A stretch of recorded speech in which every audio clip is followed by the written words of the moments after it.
અહીંયા પરીક્ષિત મહારાજે પૂછ્યું મરનારે શું કરવું જોઈએ, ત્યારે સુખદેવજી મહારાજે મંદ મંદ હાસ્ય કરીને કીધું છે કે મરનારે શું કરવું એવું તમે જ્યારે પૂછી રહ્યા છો ત્યારે હે સુખદેવજી મહારાજ, મરનારે તો હંમેશા એક જ કામ કરવાનું રહે છે.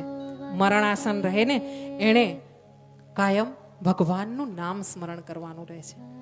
જરૂરી નથી, જો અહીંયા ભાગવતજીમાં કીધું છે કે એવું જરૂરી નથી તમે મોટા મોટા ભંડારા કરાવો, જરૂરી નથી મોટા મંદિર બનાવો, જરૂરી નથી કે તમે તીર્થ કરો, જરૂરી નથી તમે દાન કરો, હા, પણ તમે તમારું પોતાનો ઉદ્ધાર કરી લો ને તોય બહુ છે. એટલા માટે અહીંયા ભગવાને કીધું છે કે નામ સ્મરણ કરજો. હા, નામ સ્મરણનો એટલો મોટો મહિમા છે, એટલો મોટો મહિમા છે કે તમે નહીં જાણો તો કોણ જાણશે, કે જે સંન્યાસ આશ્રમમાં તમે દર્શન કરવાને ભાગવત સાંભળવા બેઠા છો. એટલે વધારે ઊંડાણમાં હું નથી લઈ જતી તમને.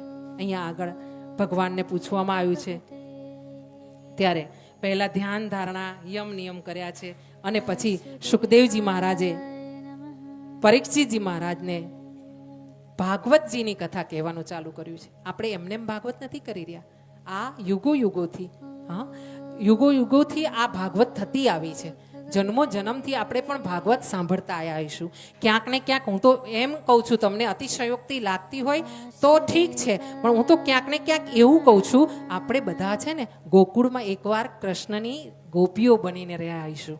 કોઈક જન્મે આપણે જ્યારે કૃષ્ણ રાસ રમતા હશે ને, રાસ રચાવતા હશે ને, ત્યારે આપણે બધા ત્યાં ગોપી બનીને રમ્યા આવીશું રાસમાં, અને પ્રભુના દાંડિયા સાથે દાંડિયા રમાડ્યા હશે. હા, તો આપણે એટલા નસીબ થયા એના લીધે રાસ રમીને કે આજે આ સંન્યાસ આશ્રમમાં આપણે બધા ભાગવતજી સાંભળવા બેઠા છે. હા, નહીંતર કોઈની હિંમત છે કે ભાગવતના મંડપમાં પગ મૂકી દે?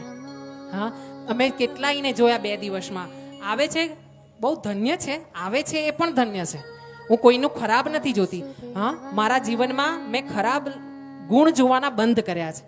તમારામાં કે કોઈ બીજામાં કે ઇવન મારું કોઈ શત્રુ છે જ નહીં હવે પછી તો, પણ છતાં કોઈ વિચાર આવે ને કદાચ શત્રુ, હું માણસ છું, માણસ માત્ર ભૂલને પાત્ર, તો શત્રુમાં બી હું એમ વિચાર કરું કે એનામાં સારા ગુણ હોય તો એ લઈ લઉં.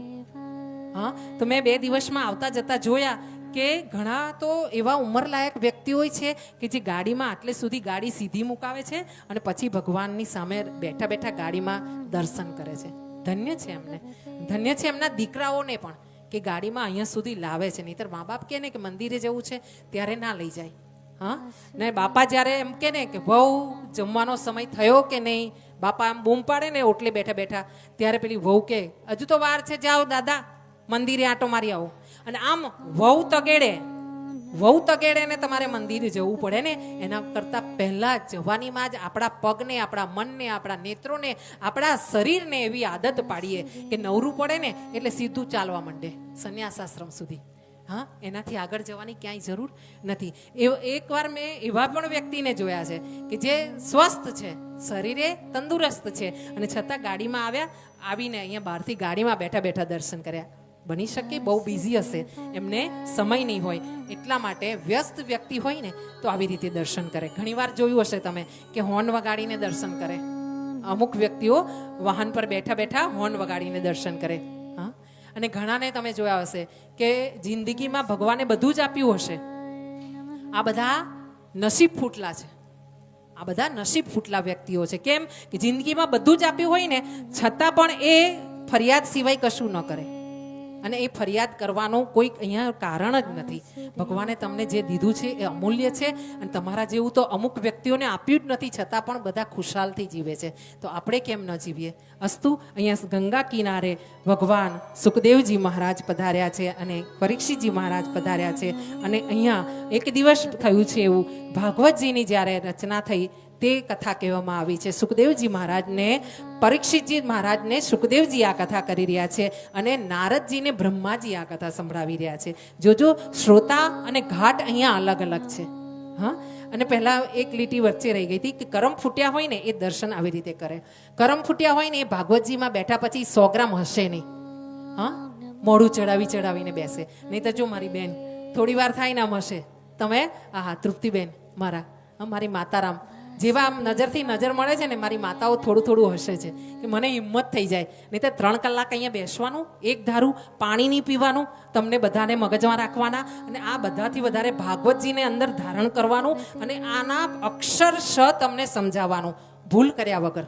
હા, બહુ અઘરું છે, પણ આ તાકાત ક્યાં મળે છે ખબર છે? તમારા હસતા ચહેરા જોઈને મને તાકાત મળે છે કે હું હજુ થોડુંક કંઈક વધારે કહું, કંઈક તમને કહી જાઉં અને તમારી નજરમાં, તમારા હૃદયમાં હું સ્થાન પામું.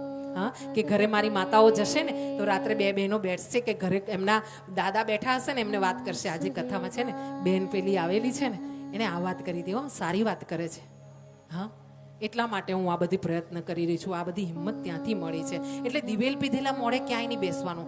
જ્યાં જઈએ ને ત્યાં એક તો માતા પિતાની જયકાર છાતી ઠોકીને માથું ઊંચું કરીને બોલવાની, મોટા અવાજે જયકાર કરવાનો. બીજું, જ્યાં પણ જઈએ ને હસતા મોઢે જવાનું. હા, નહીતર અમુકને કેવી ટેવ હોય, ઘીમાં જબોડ્યા હોય ને તોય રડતા ને રડતા, બધી જ ભગવાને સગવડ આપી હોય ને તોય રડતા ને રડતા રહે. હવે જેને રડવાની ટેવ પડી હોય ને એના માટે તો આપણી પાસે કંઈ છે જ નહીં. હા, અહીંયા આવો, પ્રભુને એકવાર એકમાંથી અનેક થવાની ઈચ્છા થઈ છે. આ જળ ચેતન જે બધું છે ને એ પ્રભુ છે. પહેલા પણ તમને મેં બતાવ્યું હતું પહેલા દિવસે કે આ બધું જે પણ જોવો છો નિર્જીવ વસ્તુ એ પણ પ્રભુ જ છે.